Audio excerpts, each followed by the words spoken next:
أتانا شهر الخير والإحسان بفضل الله نور في الجنان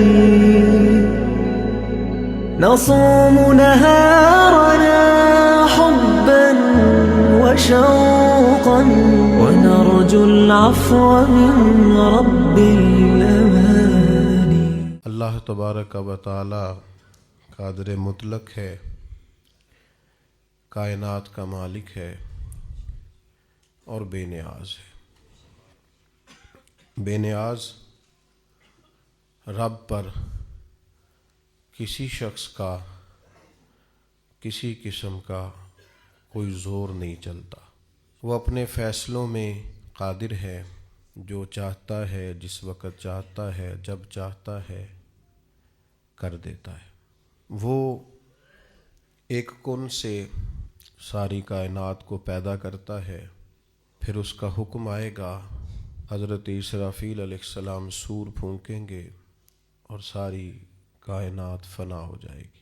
پھر وہ ایک حکم ہی جاری کرے گا تو لوگ اپنی قبروں سے نکل آئیں گے۔ اس کے حکم سے ہی میزان عمل قائم ہوگا، اسی کا حکم چلے گا، جنت اور دوزخ کے فیصلے ہوں گے۔ وہ حی ہے، وہ قیوم ہے، لیکن اس کے ساتھ ساتھ وہ بڑا مہربان بھی ہے۔ کوئی اسے مجبور نہیں کر سکتا، لیکن اگر وہ خود ہی رحمت کرے اور کچھ فیصلے وہ خود ہی کر لے تو پھر یہ اس بے نیاز کی بندہ نوازی ہے۔ قرآن مجید سورہ انعام میں سے ایک آیہ کریمہ کا کچھ حصہ اللہ تعالیٰ نے ارشاد فرمایا کہ کتب ربکم علی نفسہ الرحمہ، تمہارے رب نے اپنے ذمہ کرم پر رحمت لازم کر لی، اس نے اپنے فضل سے فیصلہ کیا ہے کہ وہ رحمت ہی فرمائے گا۔ کریم جب غالب آتا ہے تو رحمت ہی فرماتا ہے، کرم ہی فرماتا ہے۔ دنیا میں بھی ہم اس کی رحمت کے نظارے دیکھتے ہیں،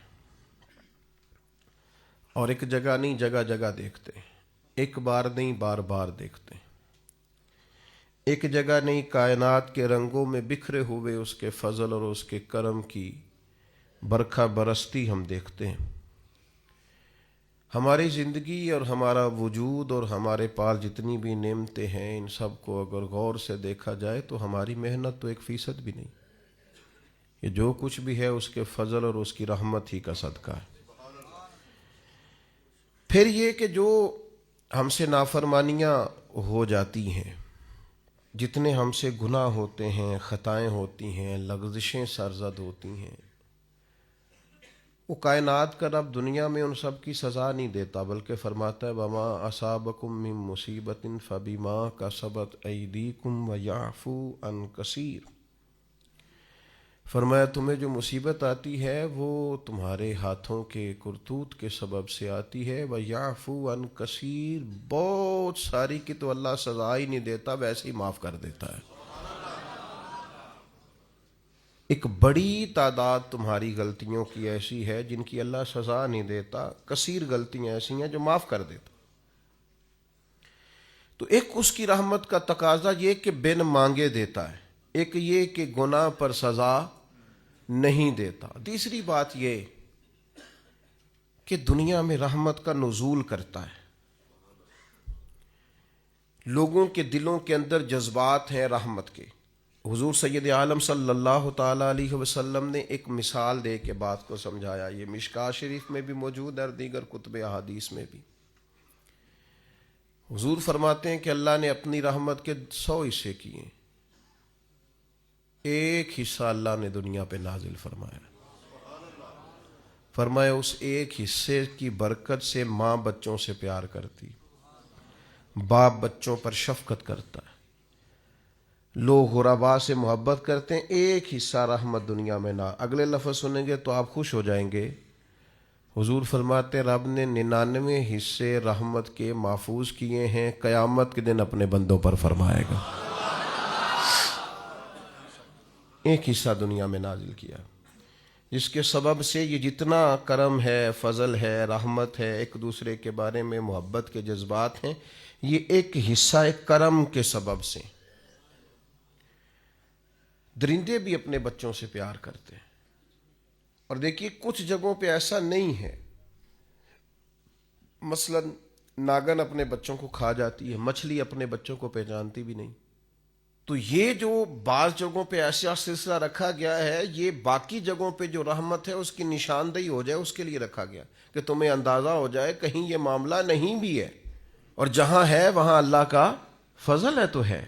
آپ غور فرمائیں، بہت ساری جگہوں پہ بہت سارے والدین بھی ایسے ہمیں تاریخ میں ملتے ہیں اور ہمارے ارد گرد پائے جاتے ہیں، بحیثیت باپ ہونے کی بھی اس نے پرواہ ہی نہیں کی کبھی بچوں کی، اس کا اور ذوق ہے۔ تو یہ آپ کے دل میں جو بہت زیادہ پیار ہے بچوں کا، تو یہ سمجھ لیں اللہ نے خاص رحمت فرمائی ہوئی ہے، یہ اس نے خاص کرم کیا۔ پھر چوتھی بات رحمت الہی کے تعلق سے آپ اس کو سمجھ لیں، پرافٹ ایک بہت بڑی چیز کا نام ہے۔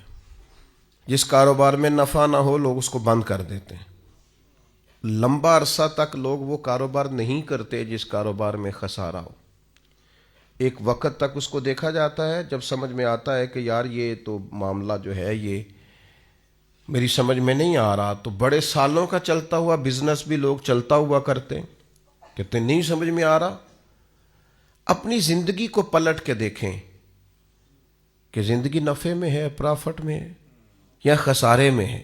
اللہ نے تو کہا ان الانسان لفی خسر، انسان نقصان میں ہے، خسارے میں ہے۔ تو اللہ جب رحمت کرتا ہے نا، تو پھر یہ جو زندگی ہوتی ہے یہ نفع میں ہو جاتی ہے۔ کس طرح؟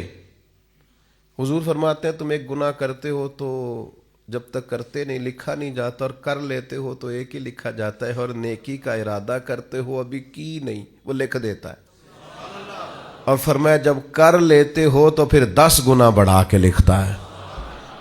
تمہاری زندگی خسارے میں ہوتی، تم محسوس کرتے کہ ہر جگہ نقصان ہی نقصان ہے، لیکن اس نے رحمت کی ہے، تمہاری زندگی کو نفع والی زندگی بنا دیا، تمہارے اوقات میں برکت کر دی، تمہارے لیے بہت ساری جگہوں پہ آسانیاں کر دی ہیں، پھر اعمال میں برکت کر دی۔ اعمال میں مسلمان ہونے کی نسبت سے اعمال کے اندر اللہ نے برکت کر دی۔ آپ کبھی غور فرمائیں کہ صرف 3 دفعہ سورۃ اخلاص پڑھیں تو پورے قرآن پاک کا ثواب ہے، 1 دفعہ سورہ یاسین پڑھ لیں تو 10 قرآن مجید پڑھنے کا ثواب ہے، آپ 1 دفعہ درود پاک پڑھیں تو 10 رحمتوں کا نزول ہو جاتا ہے۔ تو اللہ تعالیٰ نے اپنی رحمت سے چیزوں کو بڑھا دیا، ان کے اندر اللہ نے اجر کو زیادہ کر دیا۔ اللہ نے نا ہماری زندگی کے لمحات کو زرخیز کر دیا ہے، کسی کی زمین کو بنجر نہیں رکھا۔ فرمایا تم نیکیاں بوتے رہنا، 10 گنا سے لے کر 700 گنا تک تمہیں اجر دیا جائے گا، جتنی نیت اچھی اتنا اجر اچھا۔ پھر ایک 5ویں بات جو اس تعلق سے بڑی سمجھنے والی ہے اور قابل غور ہے، وہ یہ ہے کہ اللہ تبارک و تعالیٰ نے ایک اور انعام بھی فرمایا، ایک اور کرم بھی اپنے بندوں پہ کیا ہے کہ بعض چھوٹی چھوٹی نیکیوں سے اللہ راضی ہو جاتا ہے۔ بندوں کو منانا خاصا مشکل کام ہے، کافی سارا پروٹوکول دینا پڑتا ہے اور ساری زندگی دینا پڑتا ہے۔ آپ نے 99 دفعہ بات مانی، 1 دفعہ نہیں مانی تو سامنے والا ناراض ہے۔ ساری زندگی آپ کام آئے، 1 دفعہ معذرت کی تو بگڑ جاتا ہے، وہ کہتا ہے تو نے تو کبھی توجہ ہی نہیں کی، غور ہی نہیں کیا، وہ 90 چکر میں پڑ جاتا ہے۔ آپ کس حد تک جائیں گے؟ اور آپ یقین کریں کہ ذرا اگر آپ نے کسی شخص کو تنبیہ کر دی، آپ کی رائے اس کی رائے سے ٹکرا گئی، وہ جو کہہ رہا تھا آپ نے ہاں میں ہاں نہیں ملائی، آپ نے کہا نہیں میں یہ ٹھیک سمجھتا ہوں، بگڑ جائے گا۔ آپ محسوس کریں گے کہ لوگ صرف اس حال میں راضی ہیں کہ جس طرح کا وہ چاہتے ہیں آپ اس طرح کا بن جائیں، اور یہ ممکن نہیں ہوتا، یہ خاصا مشکل کام ہوتا ہے۔ لیکن وہ رب بڑا کریم ہے۔ ساری زندگی گناہوں میں گزارنے والی بی بی اور لتھڑی ہوئی اور آلودہ زندگی گزارنے والی اگر کوئی طوائف صرف ایک کتے کو چند قطرے پانی کے پلا دے تو مہربانی کر کے سارے گناہ معاف فرما دیتا ہے۔ یہ چھوٹے چھوٹے اعمال سے راضی ہو جاتا ہے. اس لیے نبی پاک علیہ السلام نے تاکید فرمایا تم نے نیکی کو چھوٹا نہیں سمجھنا, پتہ نہیں وہ کس بات سے گویا راضی ہو جائے. جو بھی خیر تمہارے ہاتھ آئے اس کو کر گزرو, جس حد تک ممکن ہو تم نیکی کرو, نہ جانے وہ کس بات سے راضی ہے. ابن ماجہ میں حدیث ہے, دیگر کتب احادیث میں موجود ہے, قیامت کے دن ایک اللہ کا نیک بندہ جنت میں جا رہا ہوگا تو رستے میں اسے کو روک کے کہے گا حضرت یاد ہے میں نے پانی پلایا تھا آپ کو, وہ یاد ہے نا میں نے وضو کرایا تھا, یا یاد ہے نا میں نے فلاں جگہ پہ فلاں آپ کی خدمت کی تھی. تو اللہ کے حبیب علیہ السلام نے ارشاد فرمایا اس ایک عمل کی وجہ سے اور اس نیک آدمی کی سفارش کی وجہ سے اللہ اس گناہگار کو بھی جنت عطا فرما دے گا. لیکن شرط یہ ہے کہ نیکی کرتا رہے آدمی. دیکھیں نا اللہ کی رحمت بہانہ تلاش کرتی ہے, قیمت نہیں مانگتی, بہانہ تلاش کرتی ہے. تو کوئی بہانہ بنانا چاہیے. دل ساڈا ہوندا ہے بہانہ بن جائے, پر بہانہ انج دا بنے کہ کچھ جیک لگے راتوں رات امیر ہوندا. شریعت بھی قائل ہے, پر شریعت کہتی ہے اس طرح کا رویہ کر کے کوئی بخشش کا بہانہ بن جائے, کوئی اس کی رحمت کا بہانہ بن جائے, کوئی ایسا سلسلہ بن جائے جس سے اللہ راضی ہو جائے, کوئی ایک ایسا کام کرے جس سے وہ کریم مہربانی کرے. تو میرے بھائی ہر نیکی کے حصول کی کوشش کی جائے, چھوٹی سے چھوٹی نیکیوں کو بھی کبھی چھوٹا سمجھ کے چھوڑا نہ جائے. یہ چیزیں اللہ کی رحمت کا بہانہ بن. چھٹی بات, بعض اوقات انسان کی صرف سوچیں ہی اس کی رحمت کا بہانہ بن جاتی ہیں. لوگ اچھا بھی تو نہیں نہ سوچتے, گمان کا بھی تو بڑا مسئلہ ہے نا. لوگ سوچتے بھی بڑا خطرناک ہے. جو سوچیں ہیں نا, اسلام کے اندر باقاعدہ گمان پر پابندی لگائی گئی ہے کہ اجتنبوا کثیرا من الظن ان بعض الظن اثم. تم نے بری سوچ سے, برے گمان سے بچنا ہے. بعض گمان بھی گناہ ہے. سوچوں کو لوگ پابند نہیں کرتے, جو طبیعت میں آتا ہے سوچتے ہیں, اور کوئی ثبوت نہیں ہوتا, کوئی دلیل نہیں ہوتی, ان کے پاس کوئی مضبوط بات نہیں ہوتی, بلا وجہ منفی سوچتے اور نیرا سوچتے نہیں, خالی گمان کو ہی وہ اپنا نظریہ بنا لیتے ہیں. عمر بھر ذہن بن جاتا ہے کہ ایسا ہی ہے, خالی گمان, کوئی دلیل نہیں, کوئی وجہ نہیں. یعنی ابا جی جو ہیں وہ مجھ سے انفرادی سلوک کرتے ہیں, باقی بھائیوں کے ساتھ ان کا سلوک بڑا اچھا ہے. یہ بس ایک دفعہ سوچ لیا پھر اس کو طے کر لیے, اور دلیل کوئی نہیں. یعنی والد صاحب نے جس اسکول میں بھائیوں کو داخل کرایا اس کو بھی اسی اسکول میں ہی ہے. انہوں نے جس جگہ جس مکان میں رکھا باقیوں کو ہے, اس کو بھی وہیں رکھا ہے. انہوں نے سارے رویے مشترکہ رکھے, لیکن اس کا ذہن بن گیا ہے کہ میرے ساتھ وہ والا پیار نہیں جو باقیوں کے ساتھ ہے, اور پھر اس کو طے کر لیا اور عمر گزار دی اسی بات پر. تو گمان کو ٹھیک رکھنا, سوچوں کو ٹھیک رکھنا, نظریات کو پاکیزہ رکھنا. ہمارا جو گمان ہے نا وہ سیٹ نہیں ہوتا. ہمارے ملک میں ایک نا سلسلہ چلتا ہے بدگمانی کا, بے یقینی کا, ٹوٹتی سوچوں کا, بکھرتے خیالات کا. وہ کہہ کے نا کہ ساری دنیا گڑبڑ ہو گئی, تو محسوس ہوتا ہے کوئی بندہ اچھا بچا ہی نہیں. اور نتیجہ یہ نکلتا ہے کہ سوچیں ٹھیک نہیں ہوتی. سوچیں ٹھیک ہو جائیں نا, کبھی سوچیں. داتا گنج بخش علی حجویری رحمۃ اللہ علیہ نے لکھا ہے کشف المعجوب شریف کے اندر, داتا صاحب فرماتے ہیں کہ ایک شخص پہاڑ پر عبادت کرتا تھا اللہ تعالیٰ کی بنی اسرائیل میں سے, اور بڑا طویل وقت اس نے رب کی عبادت کی. پھر اس سے ایک غلطی ہو گئی, اعتراض کر بیٹھا اللہ کی تخلیق پر کہ یا اللہ یہ پہاڑ نہ بنائے ہوتے تو کیا یہ اچھا ہوتا, معاذ اللہ. وہ بے نیاز ہے, ناراض ہو گیا. اپنے اس وقت کے پیغمبر علیہ السلام کو وحی فرمائی کہ اس سے جا کے کہو تو میری تخلیق پہ اعتراض کرتا ہے, تیرا نام نیکوں کی صف سے کاٹ دیا ہے, نافرمانوں کی صف میں لکھ دیا. بندہ بڑا انوکھا تھا. اور یہ جو بندے کے اندر جذبات پیدا ہوتے ہیں, دراصل یہ بھی توفیق الہی ہوتی ہے. جب آ کے اس سے کہا نا کہ تیرا نام کاٹ دیا ہے, تو کہنے لگا حضور کاٹنا اور لکھنا چھوڑیے, یہ بتائیے میرے رب نے میرا نام لیا ہے؟ یعنی میرے رب نے میرا نام لیا ہے؟ میں قربان جاؤں, ذرا پھر سے کہنا ایک دفعہ, میرا نام اس نے لیا ہے, میرے رب نے میرا نام لیا. اور پھر اس کے آنسو چھم چھم گرے, پھر وہ رویا اور کہنے لگا اس کریم کے حضور عرض کیجئے گا کہ اگر میرے لیے یہ فیصلہ ہو ہی گیا ہے کہ میں نافرمان ہوں, تو پھر میرا وجود اتنا بڑا کر دے کہ دوزخ میں ہی اکیلا پورا ہوں، میرا دل نہیں کرتا رب کا کوئی اور بندہ جہنم میں جائے۔ کبھی یہ گمان دیکھنا، یہ سوچ ایسا ہو تو نہیں نہ سکتا جب تک رب نہ چاہے۔ اس نے عرض کی کہ میرا وجود اتنا بڑا کر دیا جائے کہ میں سارے دوزخ میں پورا آ جاؤں، اللہ کا کوئی اور بندہ سزا نہ پائے۔ وہیں کھڑے تھے اللہ کے پیغمبر، پھر سے وہی آئی، کہا اسے کہو میں راضی ہو گیا ہوں، اسے کہو میں نے اسے معاف کر دیا، اسے کہہ دو میں نے اس کے لیے جنت کا فیصلہ کر دیا، اور اسے کہہ دو قیامت میں یہ جس جس کی سفارش کرے گا میں ان سب کو بھی جنت عطا کر دوں گا۔ لیکن شرط یہ ہے کہ سوچے تو ٹھیک ہوں، گمان تو ٹھیک ہو، ارادے تو ٹھیک ہوں۔ لیکن وہ جیسے میں نے شروع میں عرض کیا نا، ہمارے زمانہ تیز لوگوں کا زمانہ، وہ بڑی زبردست قسم کی منصوبہ بندی کرتے ہیں اور سارا کچھ چالاکی سے حاصل کرنا چاہتے ہیں۔ اکثر میں دوستوں سے کہا کرتا ہوں کہ پہلے ہم سنتے تھے پرانے بزرگوں سے کہ لوگ اپنے دوسروں کو شیشے میں اتار لیتے ہیں، تو یہ جو ہمارا زمانہ ہے اب تو شیشہ نہیں، اب تو لوگ شیشی میں بھی اتار لیتے ہیں، چھوٹی سی شیشی میں اتار لیتے ہیں، پتہ ہی نہیں چلتا۔ ایسی زبردست قسم کی لوگ بات سناتے ہیں کہ وہ سمجھ میں نہیں آتی، اور وہ سمجھتے ہیں کہ شاید یہ فن اور یہ بولنا اور یہ منصوبہ بندی ہے اور یہ جو میرے ذہن کی تیزی ہے یہ میرا کمال ہے۔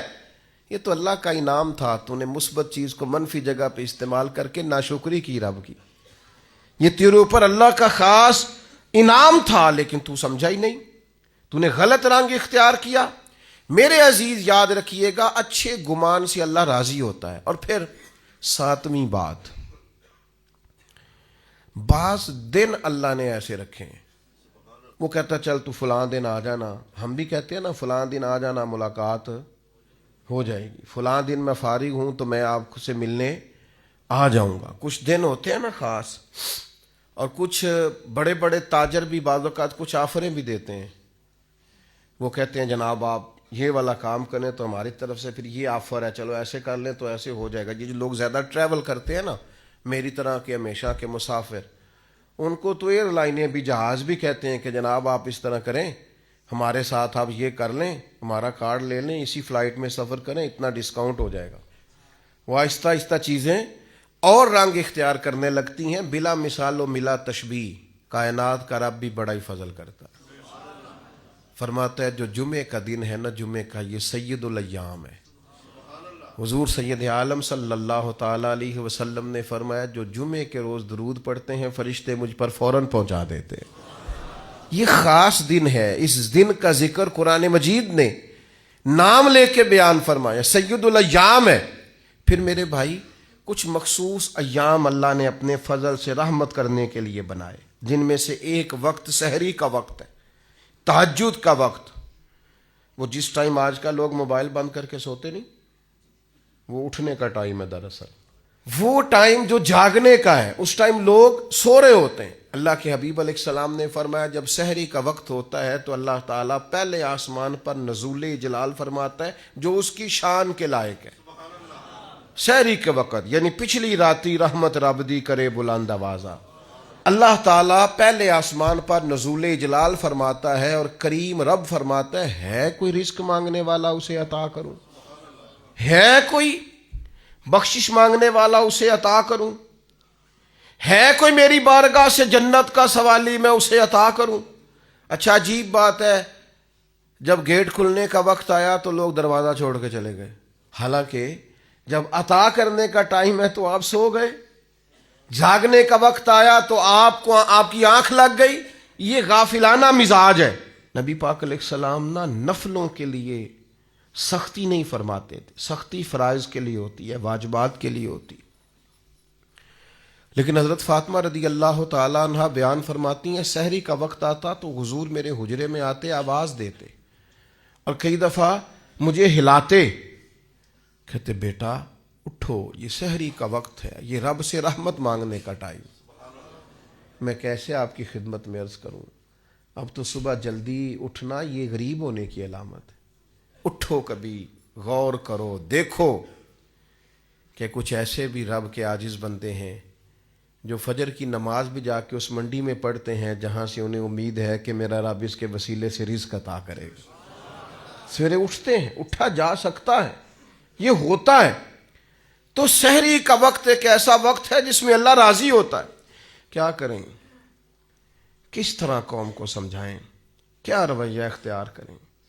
میں کبھی کبھی دوستوں سے کہتا ہوں میرا دل نہیں کرتا بعض باتیں کرنے کو، وہ محسوس ہوتا ہے کہ یار یہ تو زیادہ ہی آگے چلے گئے، لیکن کبھی کبھی مجھے فیل ہوتا ہے کہ ابھی تک ہماری قوم اس بات پر بھی تیار نہیں ہو سکی کہ کھانا کھانے سے پہلے بسم اللہ شریف پڑھنے کی عادت بنائی جائے.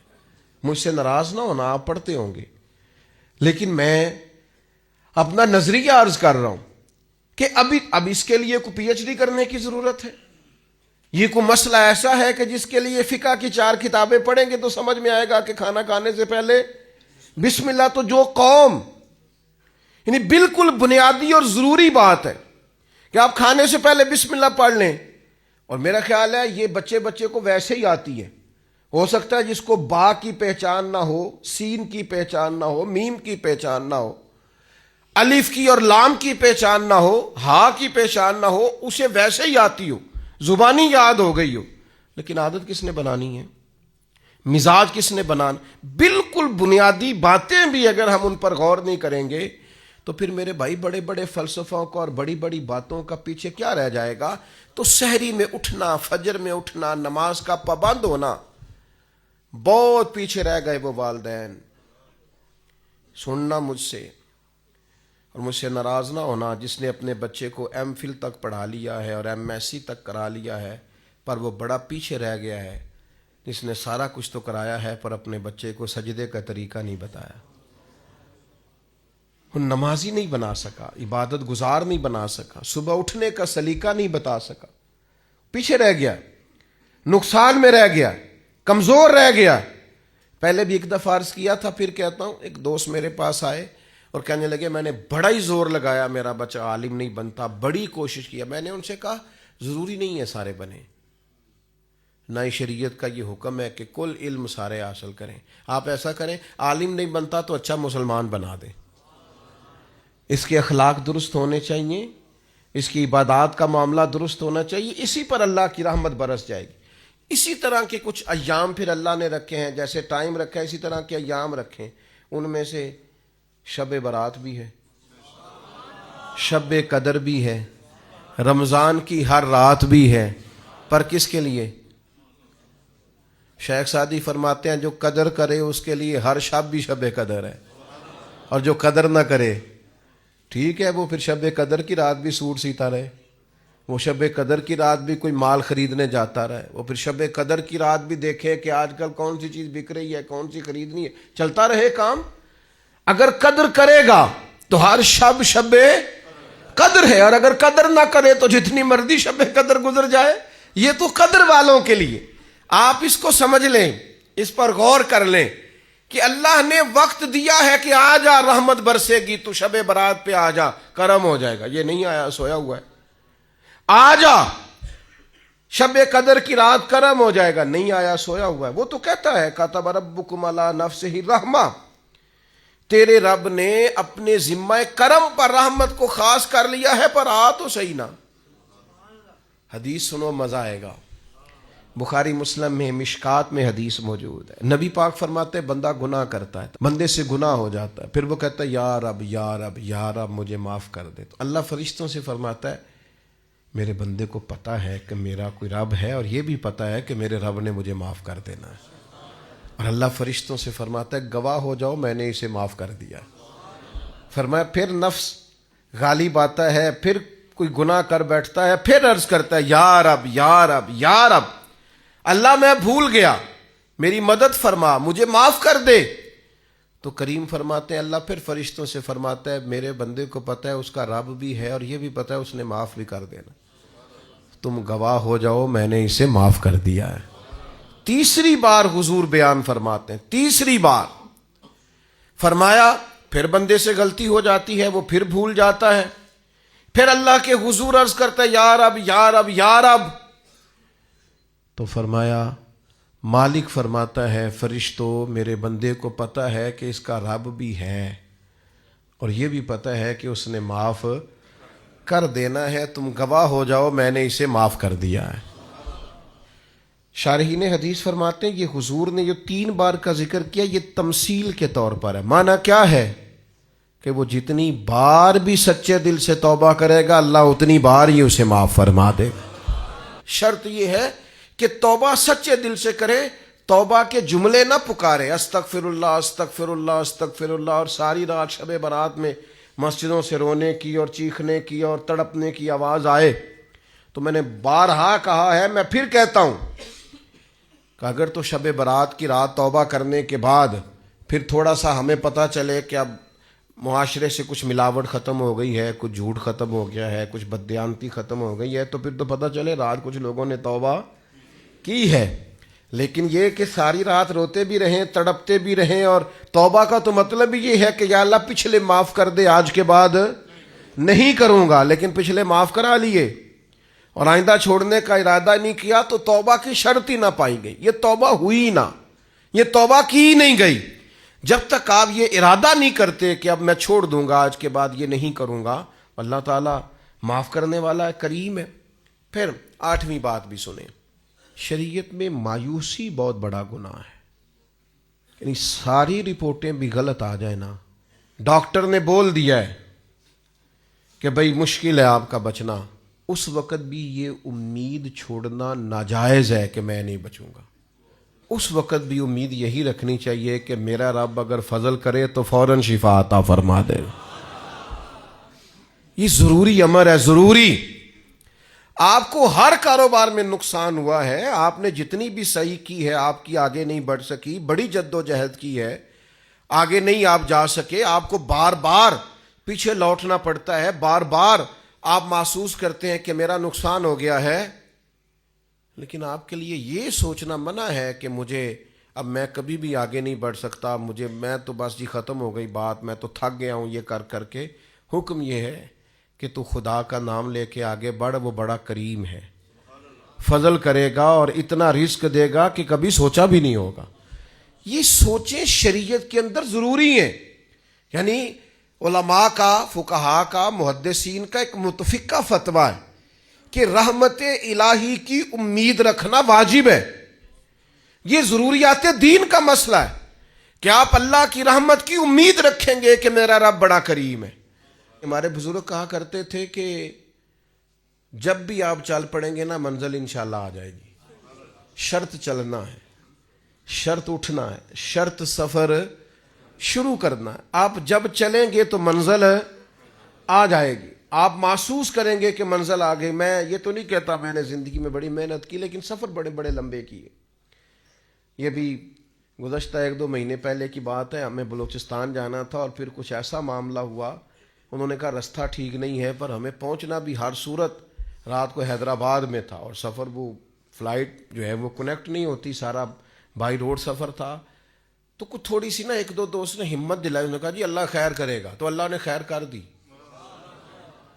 وہ چل پڑے اور بڑے بر وقت پہنچ گئے, سارے کام ہو گئے جتنے جتنے منصوبے میں تھے.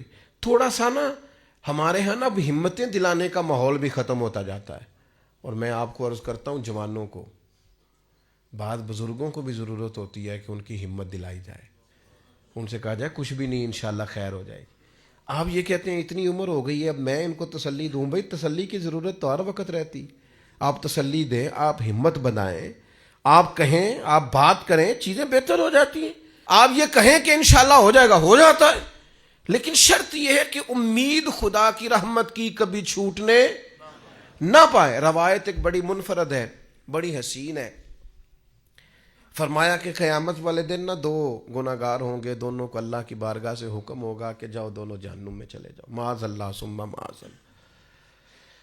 ایک دوڑ لگا دے گا, بھاگ گیا دوزخ کی طرف, حکم باری تعالیٰ ہوا چلو دوزخ میں تمہارے اعمال بڑے سیاہ ہیں, اس نے دوڑ لگا دی. دوسرا کیا کرتا ہے, چند قدم اٹھاتا ہے, پھر پلٹ کے پیچھے دیکھتا ہے, پھر چند قدم اٹھاتا ہے, پھر پلٹ کے پیچھے دیکھتا ہے, پھر چند قدم اٹھاتا ہے, پھر پلٹ کے. تو دروازہ آ گیا دوزخ کا. اب ایک بھاگ گیا ہے, ایک دبے قدموں آہستہ آہستہ چل رہا ہے. کریم مالک نے حکم دیا دونوں کو دوبارہ واپس لاؤ. اللہ اکبر. اللہ نے دونوں بندوں کو بلا لیا اور بلا کر کے فرمایا ہاں بھائی تو بڑا دوڑ کے گیا دوزخ کی طرف, کیوں گیا ہے؟ اللہ دلوں کے حال جانتا ہے نا، انہ علیم بذات الصدور، دلوں کے حال جانتا ہے. تو کیوں دوڑ کے چلا گیا؟ تو اس بندے نے یہاں کوئی چالاکی نہیں دکھائی، دل کی بات کی، کیونکہ رب دل کی بات جانتا ہے. عرض کی مالک گناہگار ہوں، عاجز ہوں، خطا کار ہوں، مجرم ہوں، پتہ سارا ہے سردار نو کیتیاں، من نانم کے من دانم جو ہوں اس کی خبر ہے. مالک عمر بھر تیری نہیں مان سکا، غلطی کی، آج دل میں خیال آیا کہ رب کا حکم آیا، چل آج ہی مان لے، دوڑ گیا ہوں. قربان جائیں، آخری وقت ہے، فیصلہ دوزخ کا ہو گیا ہے. اس نے کہا سوچا میں دوڑ گیا، آج تو مانوں اپنے رب کی. کریم اسی بات سے راضی ہو گیا، فرمایا بھیج دو اس کو جنت میں. وہ چلو آخر وقت تک کی صحیح، کسی ٹائم ہی صحیح، آخر میں ہی صحیح. تو وہ جو دھیمے دھیمے قدم اٹھا رہا تھا، اس سے پوچھا بھائی اللہ جانتا ہے؟ پوچھنا لا علمی کی علامت. بھائی تو بڑے آرام آرام سے کیوں جا رہا تھا؟ اس نے کہا مالک میرا یقین تھا میرا رب کریم ہے، میں پلٹ پلٹ کے دیکھتا تھا کہ آواز آ ہی جائے گی، آواز آ ہی جائے گی، آواز آ ہی جائے گی. دوزخ کا دروازہ آ گیا، پر میری تیرے کرم سے امید نہیں ٹوٹی. اور مالک جب میں دوزخ کے دروازے پر پہنچا تو آواز آ ہی گئی. وہ ہو گیا جس کی مجھے امید تھی، آواز کرم آئی. تو اللہ نے فرشتوں سے فرمایا جو میری رحمت کی اتنی امید رکھے اسے کوئی دوزخ میں پھینکا جاتا ہے؟ لے جاؤ اسے بھی جنت میں. دونوں کو جنت میں ڈال دیا. تو آخری دم تک رحمت سے امید چھوڑنی، کوئی کچھ بھی کہہ دے، کتنا بھی کہہ دے، اس کے کرم سے امید چھوڑنی.